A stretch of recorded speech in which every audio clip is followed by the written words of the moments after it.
सलोनी बहुत ही सीधी और भगवान को मानने वाली थी, लेकिन उसकी सौतेली माँ उसके सीधेपन का फायदा उठाती थी और उस पर बड़े अत्याचार करती थी। जरा सी चूक हो जाने पर उसकी खूब पिटाई करती। अरे सुनते हो, कोई लूला लंगड़ा देख इसकी शादी तय करो और इसे इस घर से बाहर का रास्ता दिखाओ।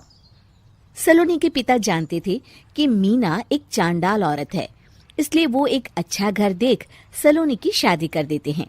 लेकिन वहां भी सलोनी से जलने वालों की कमी नहीं थी। सलोनी की ननद निकिता उसे बिल्कुल पसंद नहीं करती थी। सलोनी, बात तो सुनो जरा। जी कहिए। आज शाम को मेरे बॉस खाने पर आ रहे हैं। ध्यान रहे उनकी खातिरदारी में किसी प्रकार की कोई कमी नहीं होनी चाहिए। जी आपने कह दिया, बिल्कुल वैसा ही होगा। शाम को सलोनी जैसे ही गैस पर खाना चढ़ाकर वहां से जाती है। अभी इसके खाने का स्वाद बढ़ाती हूँ। निकिता गैस की आंच तेज कर देती है। थोड़ी देर में देखते ही देखते सारा खाना जल जाता है और पूरे रसोई घर में चारों तरफ धुआं फैल जाता है। अब आएगा मजा। माँ जल्दी आओ, यहाँ देखो सलोनी ने किचन में आग लगा दी। अरे तेरा सत्यानाश हो, कल मुही तूने ये क्या कर दिया? सलोनी की सास उसे बहुत डांट फटकार लगाती है। तभी मोहन अपने बॉस के साथ घर में प्रवेश करता है। अरे भाई मोहन, ये क्या तुम्हारे घर का क्या हाल हो रखा है? लगता है खाना जल गया है। चलो खाने का प्रोग्राम कैंसिल करो, मैं अपने घर जाके खा लूंगा। सर दरअसल वो सर मुझे माफ कर दीजिए। अरे कोई बात नहीं, घरों में ये छोटी मोटी बातें होती रहती है। मैं समझ सकता हूँ, फिक्र मत करो, मैं नाराज नहीं हूँ और इस बात का तुम्हारे प्रमोशन पर भी कोई असर नहीं पड़ेगा। चले अब चलता हूँ मैं। बॉस के जाते ही मोहन सलोनी पर भड़क उठता है और उसे खूब खरी खोटी सुनाता है। भगवान, मेरी माँ तो कहती थी कि अच्छे लोगों के साथ हमेशा अच्छा होता है, फिर मेरे साथ ही बुरा क्यों होता है? आखिर मेरी गलती क्या है?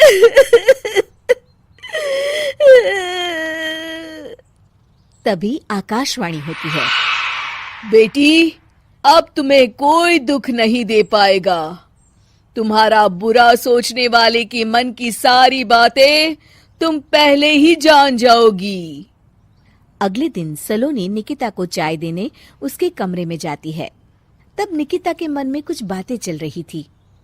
कल तो मैंने सिर्फ खाना जलाया था, अब तू देखती जा सलोनी, तेरा इस घर में जीना हराम कर दूंगी। अच्छा, तो ये बात है, अब इसे सबक सिखाना ही पड़ेगा।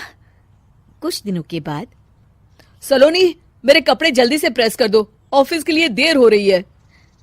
सलोनी मोहन के कपड़ों के पास प्रेस गर्म होने के लिए रख देती है और अपने कमरे में चली जाती है।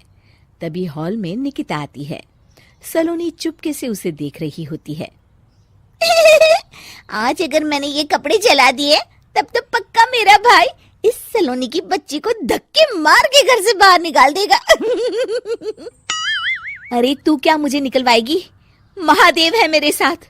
ठहर जा निकिता, आज तो तेरी खैर नहीं।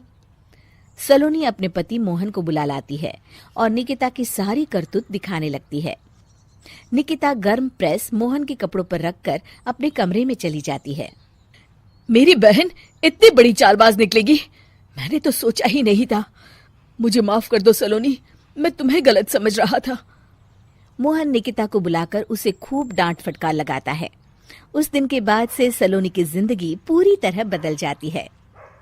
सलोनी हर किसी के मन की बात सुन लेती थी।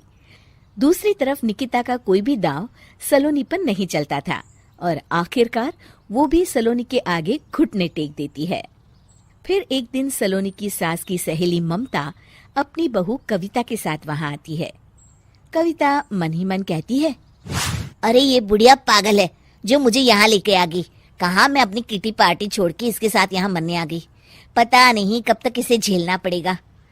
अरे ये जल्दी मरे और इसकी सारी जायदाद मेरे नाम हो जाए।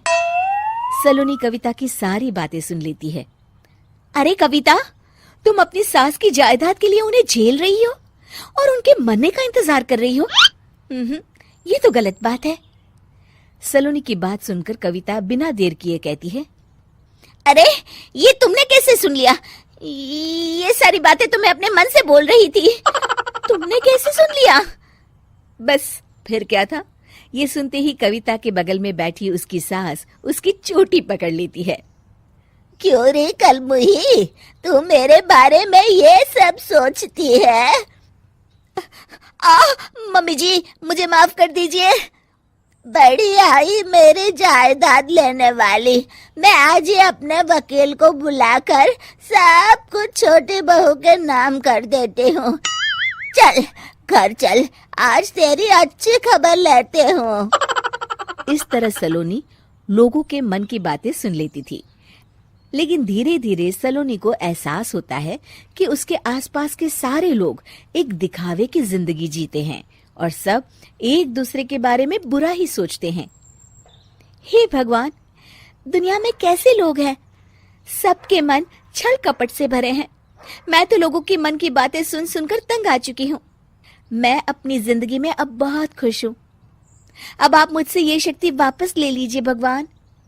इस तरह भगवान सलोनी को दी हुई शक्ति वापस ले लेते हैं और सलोनी एक आम जिंदगी जीने लगती है।